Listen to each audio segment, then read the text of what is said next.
అనంతపురం జిల్లా కళ్యాణదుర్గం పట్టణంలో మున్సిపల్ కార్యాలయం ఎదుట మున్సిపల్ వర్కర్స్ యూనియన్ సిఐటియు ఆధ్వర్యంలో ధర్నా నిర్వహించారు. గత సంవత్సరం నిర్వహించిన సమ్మె ఒప్పందాలను అమలు చేయాలని డిమాండ్ చేస్తూ ధర్నా నిర్వహించిన అనంతరం మున్సిపల్ కార్యాలయం మేనేజర్కి వినతి పత్రం అందజేశారు.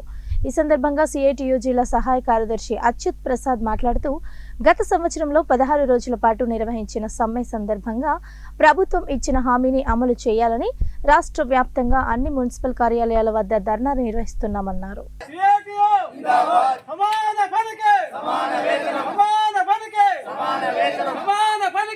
ఈరోజు అనంతపురం జిల్లా రాష్ట్ర వ్యాప్తంగా సిఐటియు నాయకత్వం ద్వారా సిఐటియు ఆధ్వర్యంలో ఈరోజు 26వ తారీఖున జరుగుతుంది ఈ ధర్నా. నా పేరు వన్నూరు స్వామి, ఇక్కడ కళ్యాణదుర్గంలో ప్రధాన కార్యదర్శి. అనేక సమస్యలతో ఇబ్బందులు పడుతున్నా కూడా పట్టించుకోలేని అధికారి. ఎక్కడ చూసుకుపోయినా కూడా ఏ కాలనీలో పోయినా చెత్త పేరుకుపోయింది, కాలువలు నిండిపోయినాయి. దానికి సంబంధించిన వర్కర్ని పెంచాలా, ఆరోగ్యాలు కాపాడాలా, ప్రజలు మనకి ఎంతో వాళ్ళు ఇస్తున్నారని చెప్పి మనం ఎంత పోయి వాళ్ళ ప్రజల ఆరోగ్యాలు కాపాడు. మా దగ్గర వీధులకి డబ్బులు లేవు, మా దగ్గర అవి లేవు ఇవి లేవు అని కాకమ్మ కోరికలు చెప్తున్నారు. అదేవిధంగా ఈరోజు శానిటరీ ఇన్స్పెక్టర్ గారు అలీఖాన్ గారు వచ్చారు. గతంలో 3 సంవత్సరాల కింద ఆయన చేసిన తప్పులే మళ్ళీ చేసినాడు. కష్టపడి పని చేసిన వారికి 2,500 నుండి 4,000 రూపాయల దాకా ఒక్కొక్కరికి ఖాతాల్లోకి తగ్గించేసినాడు. అదే ఆయన పని చేయని వారికి వాళ్ళకి ఫుల్ శాలరీ పెట్టినాడు. ఇది అతను ముందు చేసినట్టే ఇప్పుడు కూడా లంచం తీసుకోవడానికి లంచానికే పాల్పడినట్లుగానే మేము చెప్తున్నాము.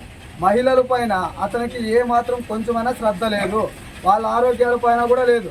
ఒక మహిళని ట్యాటర్ కింద నిలబడి ట్యాటర్ పైనంటే ఆ పైకి నువ్వు లోడ్ వేయాలా, ఆ పైకి విసిరల్లా అని ఒక మహిళని పట్టుకొని మాట్లాడిన దానికి ఆమెకు ఆ రోజు సాయంత్రము కళ్యాణదుర్గం మున్సిపల్ కార్యాలయం వద్ద సిఐటియు మరియు మున్సిపల్ వర్కర్స్ అండ్ యూనియన్ ఆధ్వర్యంలో ఈరోజు ధర్నా నిర్వహించడం జరుగుతుంది. ఈరోజు రాష్ట్ర వ్యాప్తంగా అన్ని మున్సిపల్ పట్టణ కేంద్రాల్లో ఈరోజు ధర్నా నిర్వహిస్తున్నాం. ప్రధానంగా ఎన్నికల ముందు ఏదైతే కార్మికులకు రిటైర్మెంట్ బెనిఫిట్స్ మరియు దహన సంస్కారాలకి రిటైర్మెంట్ అయిన తర్వాత వాళ్ళ ఇంట్లో ఒక ఉద్యోగం కోసము ఆ రోజు ఆందోళన చేస్తే అప్పటి ప్రభుత్వం హామీని అమలు చేస్తామని చెప్పినారు. ఎన్నికల ముందు కూడా ఈరోజు చంద్రబాబు నాయుడు గారు ముఖ్యమంత్రి అయిన తర్వాత గతంలో ప్రతిపక్ష నేతగా ఉన్నప్పుడు కూడా హామీలు ఇచ్చినారు. ఆ హామీలన్నింటినీ వెంటనే అమలు చేయాలని మేము కోరుతున్నాం.